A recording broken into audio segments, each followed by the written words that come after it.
அனைவருக்கும் வணக்கம். இந்த பதிவில் நம்ம எதை பற்றி பார்க்க போகிறோம்னு தெரிஞ்சுக்கிறதுக்கு முன்னாடி மறக்காமல் நம்ம சேனலை சப்ஸ்கிரைப் பண்ணிக்கோங்க. பக்கத்தில் இருக்கிற பெல் பட்டனையும் கிளிக் பண்ணிவிட்டு ஆளுங்கிற ஆப்ஷன் கொடுத்துட்டிங்கன்னா நான் போடுற வீடியோக்கள் எல்லாமே மிஸ் ஆகாமல் நோட்டிஃபிகேஷனில் வந்துடும். இந்த பதிவு மிகவும் முக்கியமானது அப்படின்னே சொல்லலாம். யாருடைய வாழ்க்கையில் தீராத கஷ்டங்கள் இருக்குதோ, கவலைகள் இருக்குதோ, அதிகமாக எனக்கு மன உளைச்சல் இருக்குது, என்னால் எதையுமே யோசிக்க முடியல, ரொம்ப டிஸ்டர்பன்ஸாக இருக்குது அப்படின்னு சொல்லி வருத்தப்படுறீங்களோ அவங்கெல்லாம் இப்போ நான் சொல்லக்கூடிய ஒரு எளிமையான பரிகாரத்தை செஞ்சு பாருங்கள். கண்டிப்பாக உங்களுக்கு 100% பலன் கிடைக்கும். இன்று நவம்பர் மாதத்தின் 30ஆம் தேதி, கார்த்திகை மாதத்தின் 14ஆம் தேதி, நிறைஞ்ச ஞாயிற்றுக்கிழமை சூரிய பகவான் வழிபாட்டுக்கு உரிய நாளுங்க. மேலும் உங்களுக்கு பிடிச்ச மாதிரி வேலை கிடைக்கணும், அதே போல் கவர்மெண்ட் வேலை கிடைக்கணும் அப்படின்னு நினச்சிங்கன்னா, நேற்று ஞாயிற்றுக்கிழமை நாளில் செய்ய வேண்டிய ஒரு பரிகாரம் குறித்து வீடியோ போட்டிருந்தேன். நீங்கள் பார்த்து அது உங்களுக்காகவும் செஞ்சுக்கலாம். இல்லை உங்கள் வீட்டில் மகன் மகள் இவங்களுக்கு வேலை கிடைக்கணும் அப்படின்னாலும் நீங்கள் அந்த பரிகாரத்தை செய்யலாம். கண்டிப்பாக நல்ல ஒரு வேலை உங்களுக்கு அமையும் அப்படின்னே சொல்லலாம். லிங்க் எண்ட் ஸ்க்ரீனில் கொடுக்குறேன், பார்த்து செஞ்சுக்கோங்க. சரி, இன்றைக்கி நவம்பர் மாதத்தின் கடைசி நாளாகவும் இருக்குது, 30ஆம் தேதியே இருக்குது. சரிங்களா? ஒவ்வொரு மாதத்தின் முதல் தேதியாகட்டும் கடைசி தேதியாகட்டும் ரெண்டுக்குமே நம்ம இம்பார்ட்டன்ஸ் கொடுக்கணும். ஒரு முதல் தேதின்னு வரும்போது அந்த மாதம் முழுக்க நமக்கு நல்லபடியாக அமையணும். அப்படிங்கும்போது நம்ம வழிபாடு பரிகாரமெல்லாம் செய்யணும். அந்த மாதத்தின் கடைசி நாளில் இப்போ எல்லாருக்குமே இந்த நவம்பர் மாதம் முழுவதும் சந்தோஷமாக தான் இருந்தது, எனக்கு எல்லாமே பிடிச்ச மாதிரி தான் ஸ்மூத்தாக தான் போயிட்டு இருந்துச்சு அப்படின்னு சொல்ல முடியாது. ஒரு சிலருக்கு அந்த மாதிரி இருந்திருக்கலாம். ஒரு சிலருக்கு கடங்காரங்க வீட்டுக்கு கடனை கேட்டு அவமானப்படுத்தியிருக்கலாம், அல்லது வீட்டில் கணவன் மனைவிக்கு இடையே சண்டை வந்திருக்கலாம், சொந்தக்காரங்களுக்கு இடையே ஏதாவது ஒரு சண்டை வந்திருக்கலாம், ஏதாவது ஒரு அவமானம் ஏற்பட்டிருக்கலாம். அது இல்லாமல் வேலை செய்யக்கூடிய இடத்துல கூட ஏதாவது ஒரு பிரச்சனைகளை சந்திச்சிருக்கலாம். அக்கம் பக்கத்தில் ஏதாவது ஒரு பிடிக்காத மாதிரி நிகழ்வுகள் நடந்திருக்கலாம். மேலும் உடம்புக்கு ஏதாவது முடியாமல் போயிருக்கலாம். குழந்தைங்களுக்கு ஏதாவது உடம்பு சரியில்லாமல் அதுக்கு நிறைய செலவு பண்ணுற மாதிரி, அவங்க படுற வேதனையை பார்க்குற மாதிரி இந்த மாதிரிலாம் ஏற்பட்டிருக்கலாம்.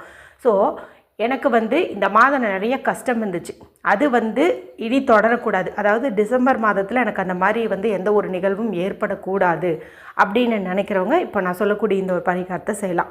இது ஆண்கள் பெண்கள் யார் வேணுமானாலும் செய்யலாம். பிறப்பிறப்பு தீட்டு இருந்தாலும் செய்யலாம், பீரியட்ஸ் டைமாக இருந்தாலும் செய்யலாம், அசைவம் சாப்பிட்ருந்தீங்க அப்படின்னாலும் தாராளமாக செய்யலாம். எந்த நேரத்தில் செய்யணும் அப்படின்னு பார்த்திங்கன்னா, மாலை ஒரு 6 மணிக்கு மேலே செய்யுங்க. ஏன்னா 6 மணிக்கு மேலே சூரிய அஸ்தமனமான பிறகு இதை செய்யும் போது நமக்கு நல்ல பலன் கிடைக்கும். பொதுவாக ஞாயிற்றுக்கிழமை நாளில் நம்மளுடைய முன்னோர்கள் சொல்லியிருக்கிறாங்க, கண் திருஷ்டியெல்லாம் எடுத்துக்கும் போது அது நல்ல பலனை கொடுக்கும், நம்ம வாழ்க்கையில் நல்ல மாற்றம் ஏற்படும் அப்படின்ட்டு. இப்போ நான் சொல்லக்கூடிய இந்த பரிகாரத்தை நீங்கள் கஷ்டங்கள் தீரக்கூடிய பரிகாரம்னு எடுத்துக்கலாம், கண் திருஷ்டி நீக்கக்கூடிய ஒரு பரிகாரம்னு சொல்லியும் எடுத்துக்கலாம். அதனால் மாலை 6 மணிக்கு மேலே செய்யுங்க. இதுக்கு நமக்கு தேவையான பொருள் என்ன அப்படின்னு பார்த்தரலாம். இதுக்கு ஒரு 4 மிளகு தேவைப்படுது.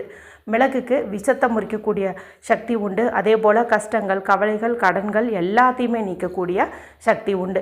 4ங்கிற எண்ணிக்கையில் ஏன் எடுத்துக்கிறோம் அப்படின்னு பார்த்திங்கன்னா, ராகுவுக்கு உரிய ஒரு நாள்னு இந்த ஞாயிற்றுக்கிழமை சொல்லுவோம். ஏன்னா ராகு கேது நிழல் கிரகங்கள், அவங்களுக்குன்னு தனியாக கிழமை கிடையாது. அதில் நம்ம ராகு பிரீத்தி செய்கிறதுக்கு இந்த ஞாயிற்றுக்கிழமை நாளை தேர்வு செய்கிறது சிறப்பு. ராகுக்குரிய எண்ணுன்னு பார்க்கும்போது 4, அதனால் நம்ம 4 எடுத்துக்கிறோம். ஏன்னா அவர் நம்ம ஜாதகத்தில் அப்படி இப்படி இருந்தாலும் சில கஷ்டங்கள் எல்லாம் நமக்கு வரத்துக்கு வாய்ப்பு அதிகம்.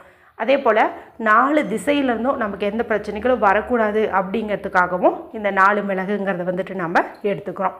அடுத்து நமக்கு தேவையானது அப்படின்னு பார்த்திங்கன்னா, ஒரே ஒரு வரமிளகாய், ரெட் சில்லி இருக்கு இல்லையா, அது எடுத்துக்கோங்க. காம்பு இருந்தாலும் சரி, இல்லாத மிளகாயாக இருந்தாலும் சரி, ஒன்றே ஒன்று நீங்கள் எடுத்துக்கோங்க. இந்த 2 பொருள் நமக்கு தேவை. அடுத்ததாக ஒரு பேனா எடுத்துக்கோங்க. பிளாக் கலரில் இங்கு வர மாதிரி ஒரு பேனாவை நீங்கள் எடுத்துக்கிறது சிறப்பு. ஏன்னா நம்மளுடைய கஷ்டங்களெல்லாம் போகணுங்கும் போது கருப்பு நிறம் பயன்படுத்துறது நல்ல பலனை கொடுக்கும். இப்போ நான் சொன்ன இந்த பொருளை எடுத்துகிட்டு நீங்கள் அமைதியான ஒரு இடத்துல உட்காந்துக்கோங்க. நம்மளுடைய கஷ்டம் எல்லாம் இதோடு தீரப்போகுது, இந்த நாள் எப்படி முடியுதோ அதே மாதிரி முடிய போகுது அப்படிங்கிற மாதிரி ஒரு மைண்ட் செட்டுக்கு நீங்கள் அமைதியான இடத்துல உட்காந்துக்கோங்க. இப்போ நீங்கள் எடுத்து வச்சுக்கிங்களே இந்த மிளகாய், இந்த மிளகாயில் நான் சொல்லக்கூடிய இந்த நம்பரை எழுதிக்கோங்க. அது என்ன நம்பர்னு நான் சொல்லி காட்டுறேன், ஸ்க்ரீன்லேயும் கொடுக்குறேன். 69900 69900 69900 இந்த மாதிரி நீங்கள் அந்த மிளகாயில் எழுதிக்கோங்க. இப்போ அது நீங்கள் உங்களுடைய இடது உள்ளங்கையில் வச்சுக்கோங்க. கூடவே இந்த 4 மிளகையும் வச்சுக்கோங்க. இப்போ இந்த மாதத்தில் நீங்கள் எதெல்லாம் வந்து கஷ்டம்னு உணர்ந்தீங்களோ, கடன் பிரச்சனையோ, இல்லை நான் முன்னாடி சொன்ன மாதிரி உடம்பு சரியில்லாமல் போயிடுச்சு, இல்லை ஏதாவது அவமானங்கள் வந்து ஏற்பட்டுச்சு அப்படின்னு எதெல்லாம் கொஞ்சம் யோசிச்சு பாருங்கள். ரொம்ப வந்து உங்களை ஹர்ட் பண்ணியிருக்கிற விஷயங்களை நீங்கள் இதுக்கிட்ட வந்துட்டு சொல்லணும். நம்ம சேனல் பொறுத்த வரைக்கும் நான் எப்போவுமே மிளகு பரிகாரம் செய்யும் போது அந்த மிளகுக்கிட்ட நம்ம மனசு விட்டு நம்மளுடைய பிரச்சனைகளை சொல்லணும்னு சொல்லுவேன் இல்லையா. ஏன்னா அது வந்து அதை எல்லாத்தையுமே வந்து சரி பண்ணிடும். அதுக்காக தான் வந்து எல்லாத்தையும் சொல்கிறது. மேலும் நம்மளுடைய கஷ்டங்களை இப்படி வந்து நம்ம சொல்லும்போது நம்ம மனசும் வந்து நல்ல ஒரு ரிலாக்ஸேஷனை ஃபீல் பண்ணும். இப்படி உங்களுக்கு பொதுவாக ஹாலில் உட்காந்துட்டு பண்ணுறதுக்கு சிரமமாக இருக்குது அப்படிங்கும்போது நீங்கள் தனியாக ஒரு ரூமில் கூட உட்காந்துட்டு இந்த பரிகாரத்தை வந்து செய்யலாம். சரிங்களா. இது வந்து பர்சனலாக உங்களுக்குன்ட்டு இருக்கிற பிரச்சனைகள் நீங்குவதற்காக தான் பண்ணுறீங்க. அதனால் நீங்கள் தனியாக உட்காந்துட்டு கூட உங்களுடைய கஷ்டங்கள் எல்லாத்தையுமே வந்துட்டு நீங்கள் சொல்லுங்கள். எல்லாத்தையும் சொல்லி முடிச்சதுக்கப்புறமாவே உங்கள் மனசுக்குள்ளே ஒரு அமைதி வந்து வந்துடும். அதன் பிறகு அப்படியே கண்களை மூடி அந்த பிரச்சனையெல்லாம் ஒன்று ஒன்றா தீருது. அதாவது நீங்கள் கடன்னு சொல்லியிருந்தீங்கும் போது அந்த கடன் அடைப்பதற்கான அளவுக்கு உங்களுக்கு பணம் கிடச்சிருச்சு. உடம்பு சம்மந்தப்பட்ட பிரச்சனைங்கும் போது அந்த நோய் வந்து ரெக்கவர் ஆகிடுச்சு, உங்களுக்கு சரியாயிடுச்சு. அதே மாதிரி வேறு ஏதாவது ஒரு கருத்து வேறுபாடு இருந்ததுங்கும் போது அதெல்லாம் சரியாயிட்டு இப்போ நீங்கள் யார் கூட சண்டை போட்டிங்களோ அவங்க உங்ககிட்ட நல்லா பேசுகிறாங்க, உங்கள் மேலே எந்த தப்பு இல்லைன்னு புரிஞ்சுக்கிட்டாங்க. அந்த மாதிரி ஆஃபீஸில் அப்படிங்கும்போது உங்கள் மேலதிகாரிகளோட ஏதாவது பிரச்சனைங்கும் போது அவங்க வந்து உங்களை புரிஞ்சுக்கிட்டாங்க, நீங்கள் வந்து இதுக்கு ரீசன் இல்லை அப்படிங்கும்போது தெரிஞ்சுக்கிட்டாங்க, உங்கள்கிட்ட இப்போ சுமூகமாக பேசுகிறாங்க, உங்களோட ஒர்க் ஏரியாவும் நல்லா இருக்குது. இந்த மாதிரிலாம் வந்துட்டு இமேஜின் பண்ணுங்கள்.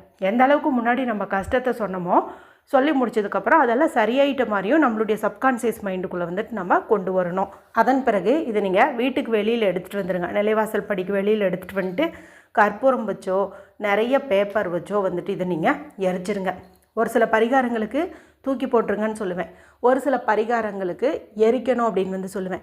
இதை வந்து நம்ம எரிக்கிறது ரொம்ப ரொம்ப சிறப்பான பலனை வந்து கொடுக்கும். நீங்கள் என்ன பண்ணீங்க அப்படின்னா, இப்போ நிலைவாசல் படிக்கிட்ட வச்சு எரிக்க முடியலனா கூட பால்கனி இருக்குது அப்படிங்கும்போது அங்கே கூட நீங்கள் வந்து இதை வச்சு எரிச்சிடலாம்.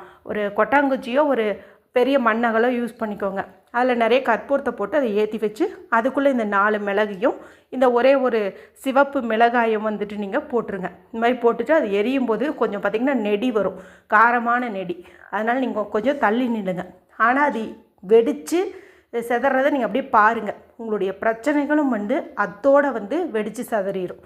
இனி உங்களுக்கு அந்த டிசம்பர் 1ஆம் தேதியிலேருந்து நீங்கள் எந்த மாதிரிலாம் வந்து இருக்கணும், நல்ல ஒரு பணவரவு இருக்கணும், சண்டை சச்சரவு இல்லாமல் இருக்கணும், நோய் இல்லாமல் இருக்கணும்னு விருப்பப்பட்டீங்களோ அதே மாதிரி தான் வந்து உங்களுக்கு அந்த மாதம் முழுக்க வந்து அமையும். சரிங்களா. இப்போ ஒரு சிலருக்கு வந்து சந்தேகம் வரும், இப்போ என் கணவர் தான் நிறைய வந்து இந்த மாதத்தில் கஷ்டப்பட்டார், அவருக்கு இது போல் பரிகாரங்கள் செய்கிறது நான் நம்பிக்கை கிடையாது, நான் அவருக்காக செய்யலாமா அப்படின்னுட்டு. தாராளமாக என்னோட கணவருக்கு இந்த பிரச்சனை வந்து தீரணும் அப்படின்னு நீங்கள் சொல்லுங்கள். அதே போல் இந்த பரிகாரத்தையும் வந்து செய்யுங்க. உங்கள் 2 பேர்த்துக்குமே சில பிரச்சனைகள் இருக்குதுங்கும்போது நீங்கள் 8 மிளகு எடுத்துக்கோங்க, 2 வரமிளகாய் வந்து எடுத்துக்கோங்க. இப்போ இது எரிக்கிறது வேணால் நீங்கள் ஒரே கொட்டாங்குச்சியிலேயே போட்டுட்டு உங்கள் 2 பேர்த்தினுடைய அந்த மிளகாயும் போட்டு நீங்கள் எரிச்சிடலாம்.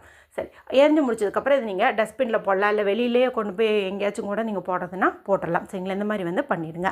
அதன் பிறகு வந்து முகம் கை கால் கழுவிக்கிட்டீங்க அப்படின்னா கூட போதும். இந்த ஒரு பரிகாரம் ரொம்ப ரொம்ப எளிமையான பரிகாரம், உங்களுடைய அத்தனை விதமான கஷ்டங்களையும் வந்து போக்கக்கூடிய பரிகாரம்.